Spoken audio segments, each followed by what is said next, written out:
Rendangkan sini nih.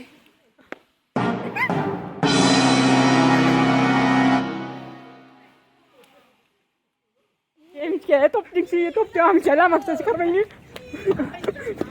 Ya, apa dia karena video?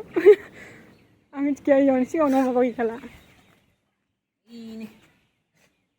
Ada apa? Ada apa? Tunggu ini. Kara tayo. Kamu bosan nangis ya? Apa dia karena bagus sana karena bang nih karena itu. Kasa bo. Di rumah itu suka naik. Jadi kasa banget.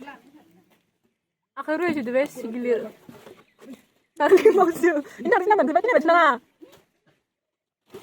Ini foto ini. Ini yang bisa.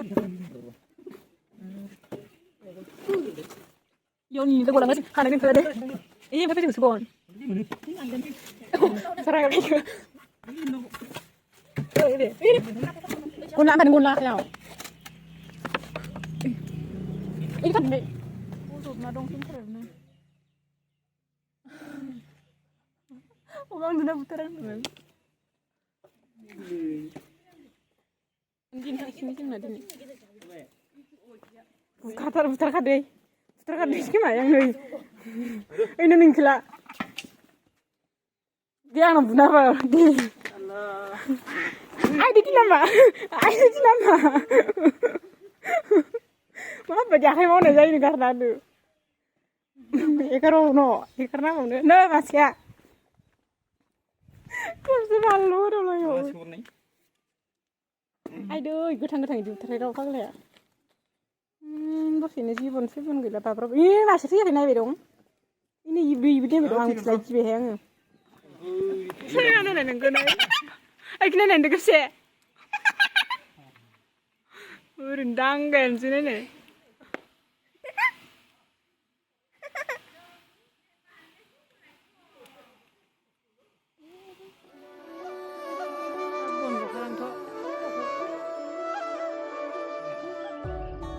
Satu ini.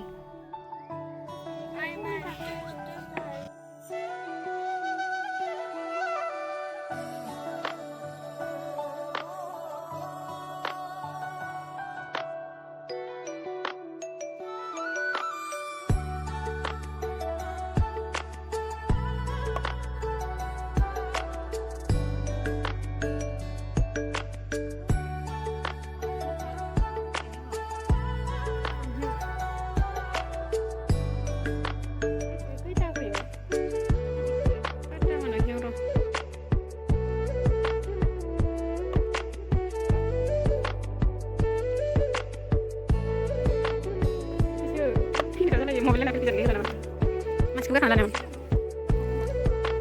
Kamu nangis sana.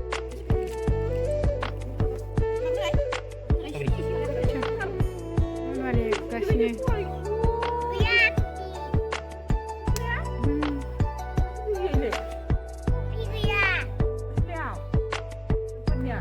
Mana? Yang kau nama Beijing deh.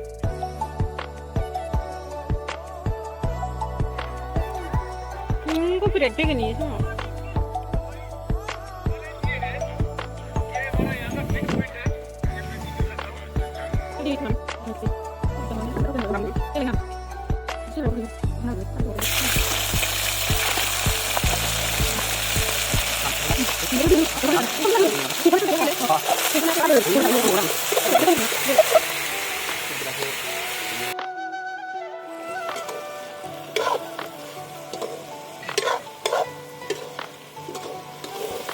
Ini ya deh, kucingnya.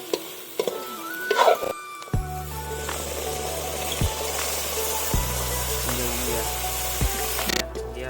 Ada menang baru main. Hilang dulu. Berikan.